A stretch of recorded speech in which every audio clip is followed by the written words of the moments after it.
नमस्कार, आप देख रहे हैं अपना हरियाणा। मैं हूं आपके साथ अंकिता दुबे। बुलेटिन में सबसे पहले बात करते हैं प्रधानमंत्री मोदी के रोहतक दौरे की। सर छोटू राम के पैतृक गांव सांपला गढ़ी में उनकी मूर्ति का अनावरण किया जाएगा और आज प्रधानमंत्री नरेंद्र मोदी सांपला में मूर्ति का अनावरण करेंगे। लेकिन इसने सत्तारूढ़ भाजपा और प्रमुख विपक्षी दल इनेलो को आमने सामने लाकर खड़ा कर दिया है। कांग्रेस अभी तक चुप्पी साधे हुए है और इन दोनों दलों के बीच चल रहे सियासी संग्राम को देख रही है।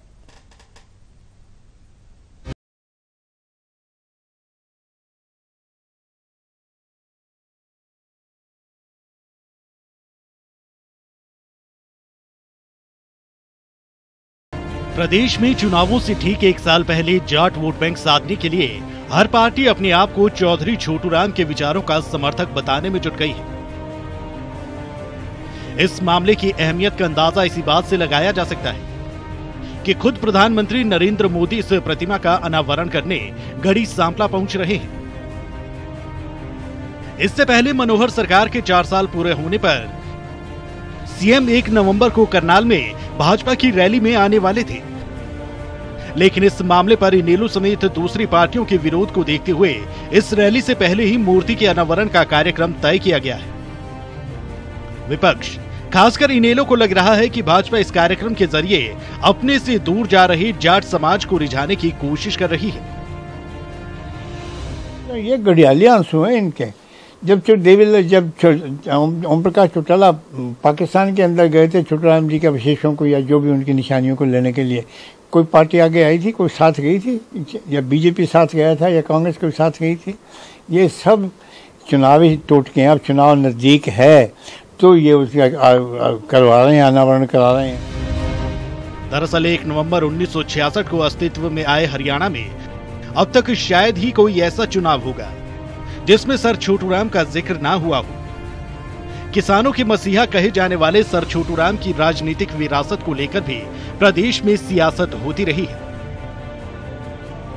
केंद्र में मंत्री चौधरी वीरेंद्र सिंह छोटू राम के नाती होने के नाते हर वर्ष बसंत पंचमी के मौके पर उन्हें याद करते हैं। पूर्व मुख्यमंत्री ओम प्रकाश चौटाला ने सबसे पहले 2004 में चौधरी छोटू राम के पैतृक गांव गढ़ी सांपला में उनका स्मारक बनवाया।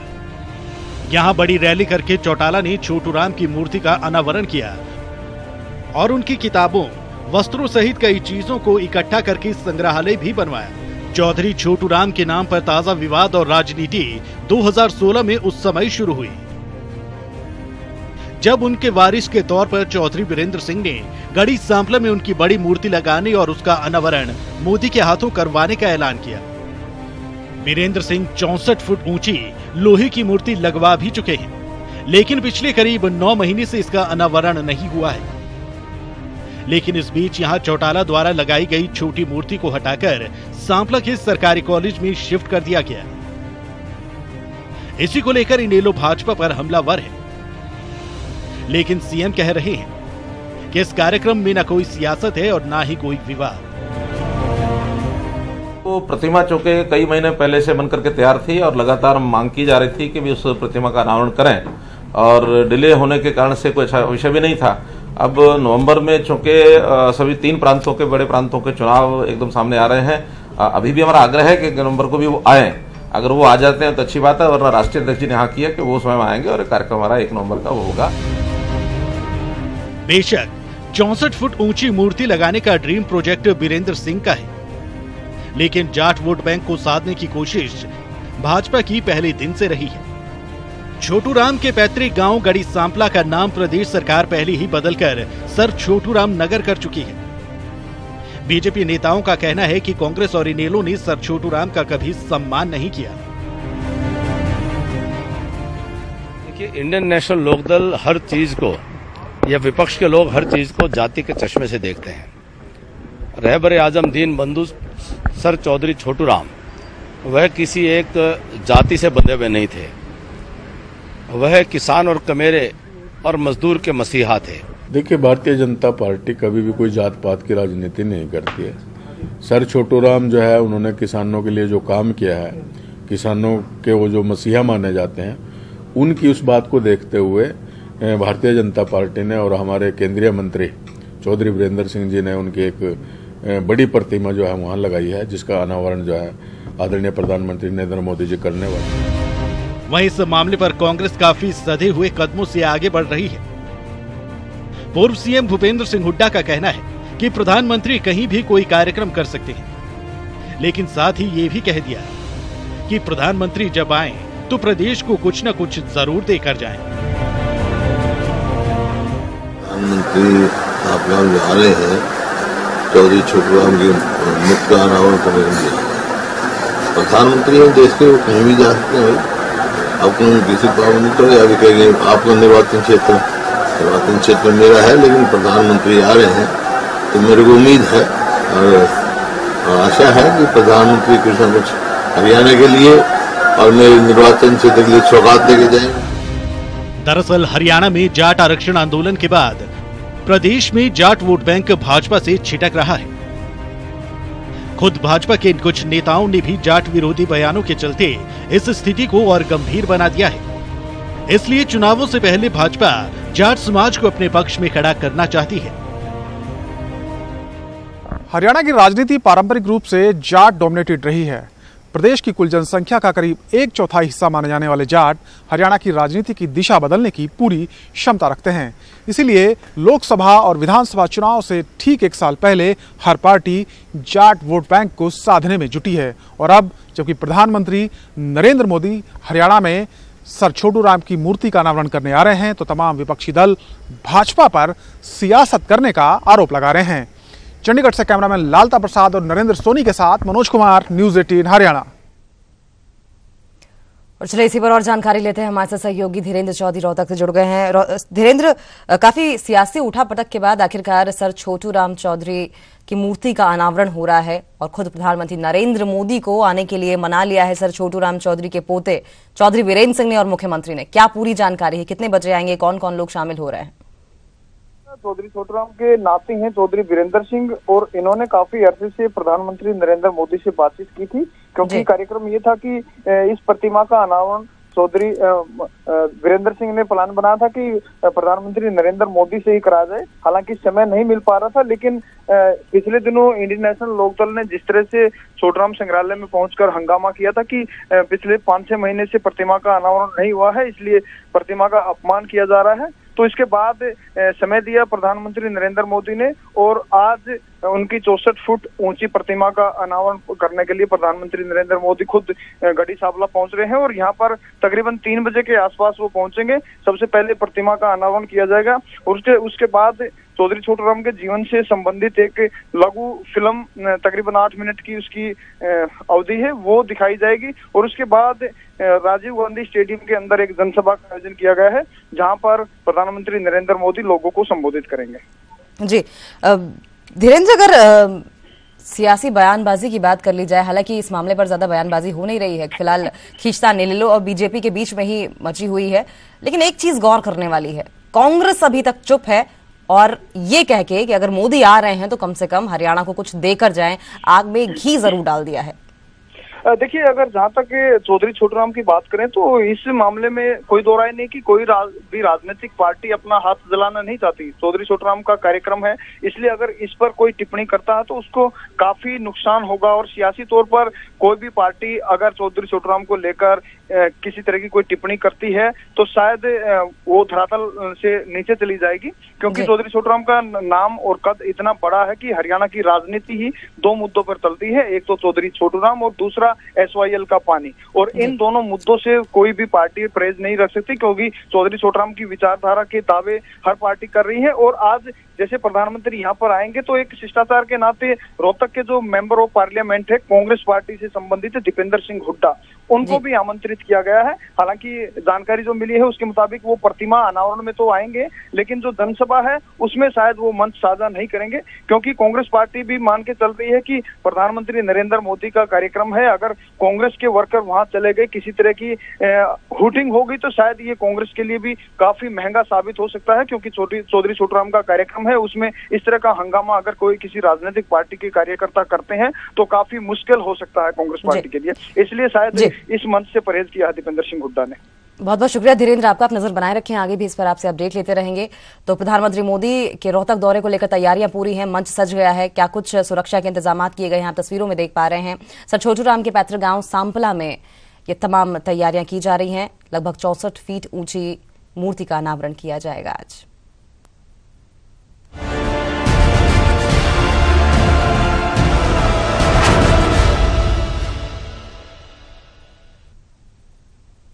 इंडियन नेशनल लोकदल और बीएसपी का दावा है कि उसका गठबंधन अटूट है, लेकिन रविवार को सम्मान दिवस रैली के मंच पर जो कुछ दिखा वो इस दावे को दरकिनार करता है। सवाल उठ रहे हैं कि जब दोनों दलों का दिल का रिश्ता है तो फिर इनेलो सुप्रीमो ने बीएसपी की नीली पगड़ी पहनने से इनकार क्यों कर दिया। वहीं दूसरी तरफ इस रैली के जरिए इनेलो नेताओं का पारिवारिक मनमुटाव भी परिवार की बजाय पहली बार मंच पर देखने को मिला।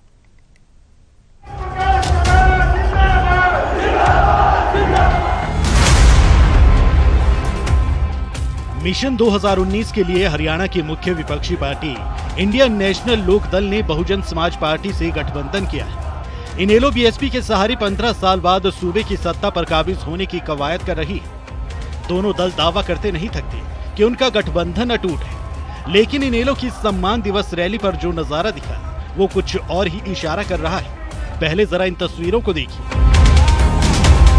ये तस्वीरें बहुत कुछ बयां कर रही है। दरअसल बीएसपी के प्रदेश अध्यक्ष भारती ओम प्रकाश चौटाला को बीएसपी की नीली पगड़ी पहनाने पहुंचे थे, लेकिन चौटाला ने नीली पगड़ी पहनने से इनकार कर दिया। वो कोशिश करते रहे, लेकिन उनकी कोशिश कामयाब नहीं हुई। इस रैली में इनेलो नेताओं का पारिवारिक मनमुटाव भी सामने आ गया। इनेलो नेता अभय चौटाला रैली को संबोधित करने पहुंचे तो दुष्यंत चौटाला के समर्थकों ने जमकर हूटिंग की।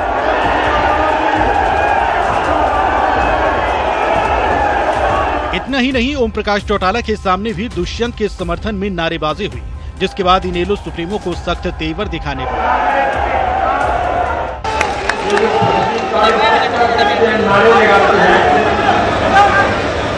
ये तो माहौल को बिगाड़ने का काम करते हैं।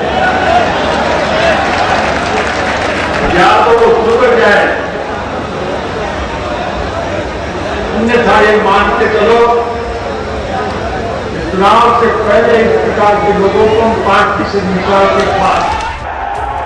बहरहाल इनेलो ने जहां रैली के जरिए अपनी ताकत का एहसास कराने की कोशिश की थी, वहीं रैली में हुई कुछ घटनाओं ने विरोधियों को बोलने का मौका दे दिया।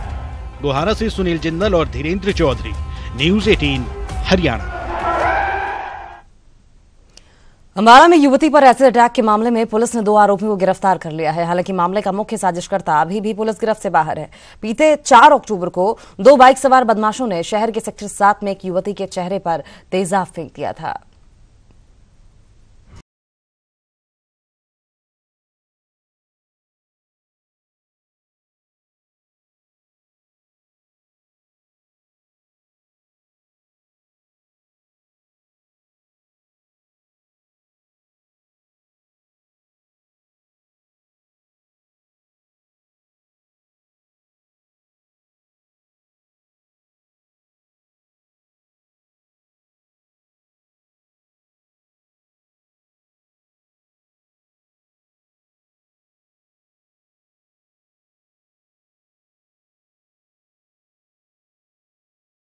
यहाँ इन्होंने आके शाम को 5:36 पे इस लड़की के मुंह पे एसिड गिर दिया। इसमें मोती और अरुण और नितिन हैं। अरुण और नितिन को हमने अरुण को हांसी से और नितिन को दिल्ली से हमने गिरफ्तार कर लिया है और गुड़गांवा से गिरफ्तार कर लिया। नितिन को गुड़गांवा से गिरफ्तार कर लिया है। डिस्कवर मोटरसाइकिल थी वो हमने पहले ही रिकवर कर ली थी और इसमें जिस जग से वो गिरा गया एसिड वो भी हमने बरामद कर लिया है। बाकी मोती अभी भागा हुआ है, उसको भी जल्द ही गिरफ्तार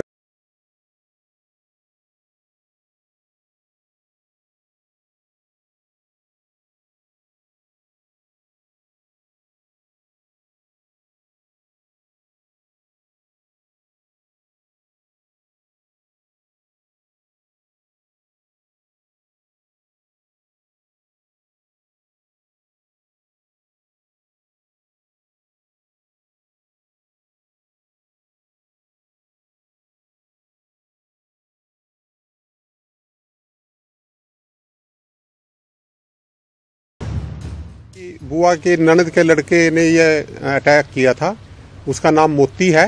2 साल पहले भी इसने इसके साथ कोई छेड़खानी की थी, क्योंकि रिश्तेदारी में लगता था तो इसको समझा दिया गया था। ये इसको शादी वगैरह करना चाहता था, ये लड़की इसको पसंद नहीं करती थी। ये जबरदस्ती उसके साथ कुछ इस तरह के रिलेशन बनाना चाहता था। 3 महीने से प्लानिंग बना रहे थे ये, और ये अलग अलग लड़कों को अलग अलग तरीके का लालच दे रहा था। 2 महीने पहले इसने इस लड़की को धमकी दी थी कि मैं तेरे मुंह पे एसिड फेंक दूंगा। तो 30 सितंबर को ये मोती, अरुण और नितिन 30 सितंबर को आए थे। ये किसी कारणवश छुट्टी थी या 30 सितंबर को किसी कारणवश ये उसके ऊपर वो ऑफिस नहीं गई, जिस वजह से 30 सितंबर को इनकी प्लानिंग फेल होगी। पीड़िता फिलहाल चंडीगढ़ के सरकारी अस्पताल में भर्ती है, जहां उसकी हालत गंभीर है। शायद उसे ये भी अंदाजा नहीं रहा होगा कि अपनी पसंद और नापसंद जाहिर करना उसे इतना महंगा पड़ेगा। उसने कभी नहीं सोचा होगा कि उसे चाहने और शादी की बड़ी बड़ी बातें करने वाला न सिर्फ उसका चेहरा बल्कि उसकी जिंदगी भी जला देगा। पीड़िता का ये जख्म तो उसे जिंदगी भर सालता रहेगा, लेकिन इंसाफ करने वालों को कुछ तो ऐसी नजीर पेश करनी होगी ताकि फिर किसी और की जिंदगी तेजाब में ना जले। अंबाला से कृष्ण बाली, न्यूज़ 18 हरियाणा। और वहीं फरीदाबाद के बीके अस्पताल से हत्या का आरोपी कैदी फरार हो गया है। यहां कुछ बदमाश अस्पताल में पहुंचे और सरेआम फायरिंग कर अपने साथी को छुड़ा ले गए। हमेशा की तरह इस बार भी पुलिस लकीर पीटती रह गई।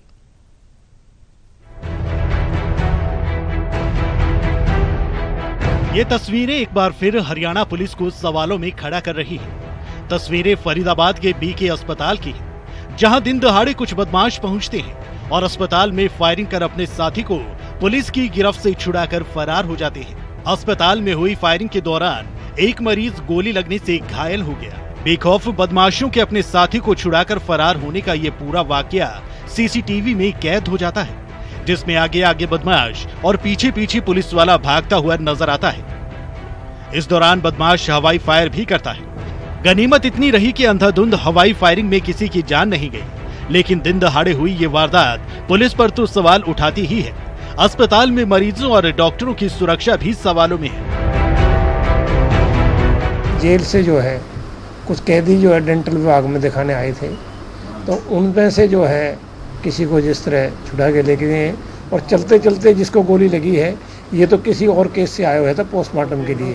फायरिंग करी है, गोली इसको लग गई है और ये आउट ऑफ ड्यूटी। हमारे पास जो है सिक्योरिटी गार्ड है, वो रोक तो नहीं सकते, लेकिन फिर भी जो है हमने उनको सतर्क कर दिया है। हमारे पास पुलिस को भी हमने लेटर लिखे हैं, आगे पुलिस भी जो है डिप्लॉय की जाएगी। वैसे ये पहला मामला नहीं है जब पुलिस गिरफ्त से कोई कैदी फरार हुआ, लेकिन इस बार पुलिस पर कई सवाल उठ रहे हैं, क्योंकि फरार कैदी विकास दलाल मंजीत महल गैंग का सदस्य है, जो हत्या के 17 मामलों का आरोपी है और हत्या के एक मामले में नीम का जेल में बंद था। लेकिन दांत में दर्द की शिकायत के बाद पुलिस उसे बीके अस्पताल लेकर पहुंची थी, जहां कुछ बाइक सवार बदमाश विकास दलाल को न सिर्फ पुलिस गिरफ्त से छुड़ाते हैं, बल्कि देखते देखते वहां से फरार हो जाते हैं। उसका नाम है विकास जी। अच्छा, झटका देके भाग गए। 2 जवान थे, मेहरपुर में। और कौन थे उसको भगाने में? कुछ 3 आदमी थे, वो 2 मोटरसाइकिल आगे खड़े थे गेट से बाहर। अच्छा, वहाँ तक मैं भागा, उनके साथ पीछे फायर भी किए 5। आप काफी उन्होंने फायर किया, काफी भागा, उन्होंने फायर किया। उन्होंने पहले फायर किया, उसका आदमी क्लियर होता रहा, आगे लोग घटेगा ना उससे। उन्होंने फायर किए, उन्होंने फायर कर रखा है पर आता। अच्छा, पीछे हट के फायर कर रहे थे वापिस एक उन्होंने से। अच्छा, और भाग गया। पुलिस का रवैया बता रहा है कि वो पूरी तैयारी के साथ नहीं पहुंची थी, क्योंकि जिस शख्स पर 17 हत्याओं का आरोप हो, उसको अस्पताल लाने और ले जाने के लिए कैसे बंदोबस्त किए गए थे कि 2-4 बदमाश गोलीबारी करते हुए फिल्मी स्टाइल में अपने साथी को छुड़ाकर फरार हो जाते हैं। और अब पुलिस हर बार की तरह लकीर पीट रही है। फरीदाबाद से दीपक कुमार, न्यूज़ 18 हरियाणा।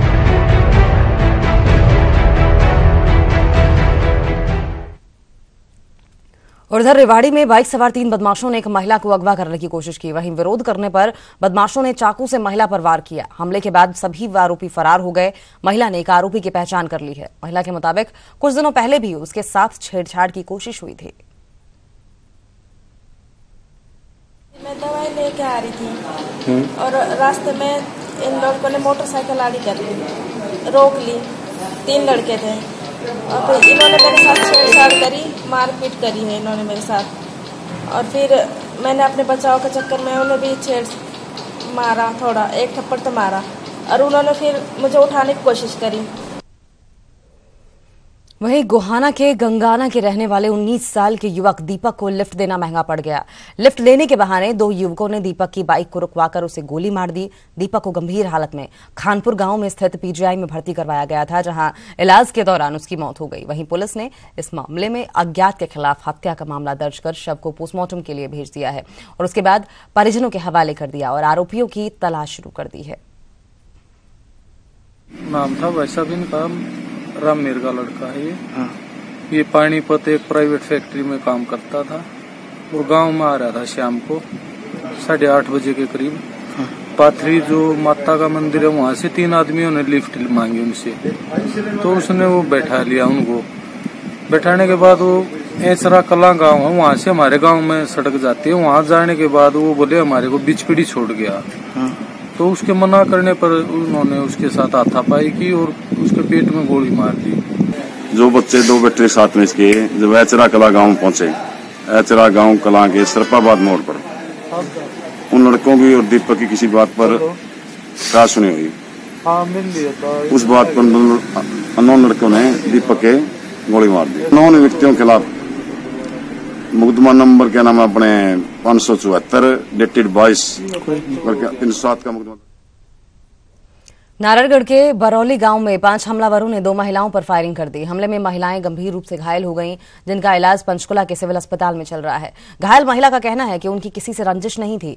वो पुलिस में मामला उन्होंने दर्ज करवा चुकी हैं और जांच फिलहाल पुलिस की ओर से शुरू कर दी गई है।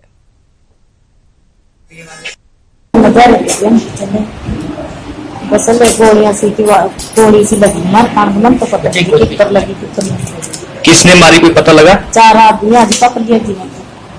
अच्छा, आपके गांव के थे? ना जी, हमारे गांव के। अच्छा, कोई रंजिश? हाँ जी, घास के लिए गए थे। अच्छा जी। तो बाइक पे 5 आदमी थे, 2 बाइक थी। आए अचानक ही फायर कर दी उन्होंने। दारू में पूरी दारू पी हुई थी उन्होंने। 2 माता जी के लगे हैं, 2 दूसरी जो है उसके साथ थी पार्टनर उसको लगे हैं।